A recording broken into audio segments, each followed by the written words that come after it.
ہے.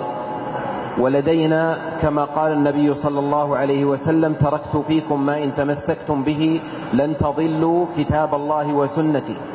اور ہمارے پاس کتاب اللہ اور سنت رسول کی شکل میں بہت بڑی دولت ہے کہ جس کے بارے میں نبی کریم صلی اللہ علیہ وسلم نے فرمایا کہ میں تمہارے درمیان دو چیزیں چھوڑ کر جا رہا ہوں، ایک اللہ کی کتاب اور دوسری میری سنت، اور جب تک تم اسے مضبوطی سے تھامے رہو گے ہرگز گمراہ نہیں ہوگے. وأعداء الإسلام لم يتوقفوا عن محاولة الطعن في الإسلام وفي السنة منذ القرون الأولى وحتى اليوم.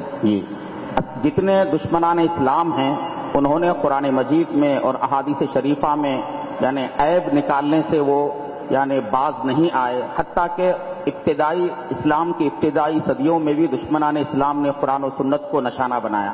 لكن الله تعالى لم يضيع دينه. لیکن اللہ تبارک و تعالیٰ نے ان کی کوششوں کو ناکام کیا اور اپنے دین کی اللہ نے حفاظت فرمائی. وقد قال في كتابه إنا نحن نزلنا الذكر وإنا له لحافظون. قرآن مجید میں اللہ نے فرمایا کہ بے شک ہم ہی نے قرآن کو نازل کیا ہے اور ہم ہی اس کے محافظ ہیں. ومن هذا الحفظ أن الله عز وجل يسخر العلماء الكبار لبيان الحق ولدفع شبهات المبطلين. چنانچہ اللہ تبارک و تعالیٰ اپنے اسی مقصد کے لیے حضرات علماء کرام کے ذریعے دین کی حفاظت کرتا ہے اور حق کو واضح فرماتا ہے. وفي مقدمة هؤلاء العلماء الإمام الأكبر أبو حنيفة النعمان رضي الله عنه. جن علماء کرام نے دین کی حفاظت کی ہے ان میں سر فہرست امام اعظم ابو حنیفہ رحمہ اللہ ہیں. وكذلك الإمام مالك والإمام الشافعي والإمام أحمد رحمهم الله جميعا. اسی طرح امام مالک اور امام شافعی اور امام احمد بن حنبل سارے ائمہ کرام ہیں. وهؤلاء كلهم على عقيدة واحدة ومنهج واحد. اور یہ سب کے سب ایک ہی عقیدے پر تھے جو صحیح اسلامی عقیدہ ہے. وليس بينهم خلاف. ان حضرات کے درمیان آپسی عداوت یا کسی قسم کی دشمنی نہیں تھی إلا في بعض الفروع العملية التطبيقية. ان حضرات کے درمیان جو اختلاف ہے وہ بعض فروعی مسائل میں ہیں. وهو اختلاف رحمة وتوسعة على المسلمين.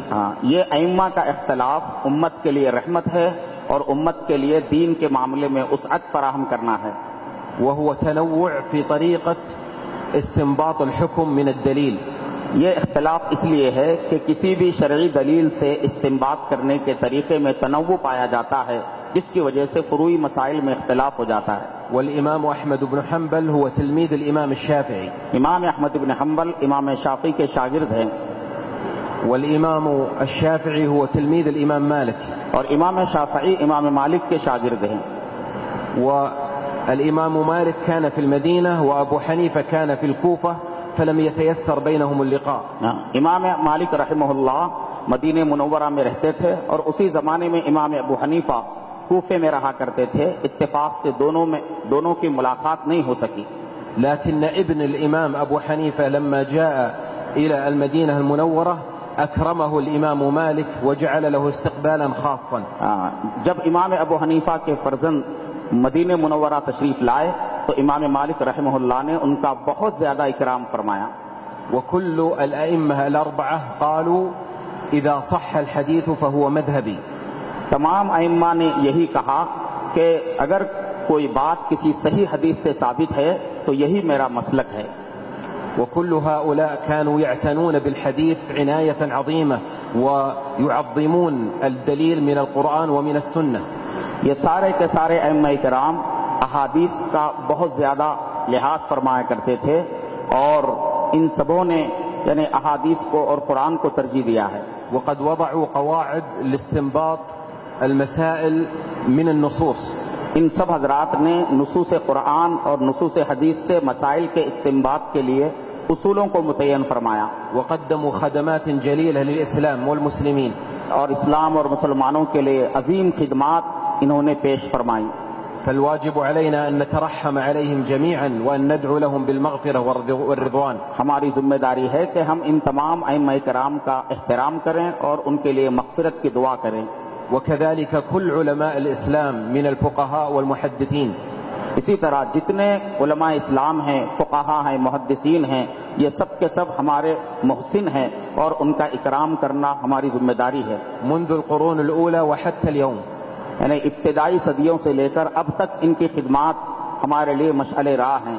وكل من قدم خدمة للإسلام والمسلمين سواء بالوعظ أو بالتعليم أو بالتأليف أو بالتحقيق فكل هؤلاء يستحقون الاحترام.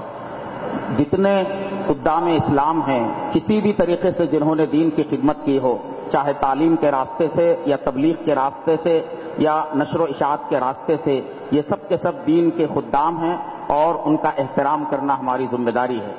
لا يجوز أن يكون اختلاف المذاهب الفقهية سببا لاختلاف المسلمين. فقہی مسالک میں جو اختلاف ہے وہ اختلاف مسلمانوں میں عداوت کا ذریعہ نہ بنے، اس کی وجہ سے مسلمان آپس میں ایک دوسرے سے دشمنی نہ کریں. إن الله تعالى يقول وإن هذه أمتكم أمة واحدة.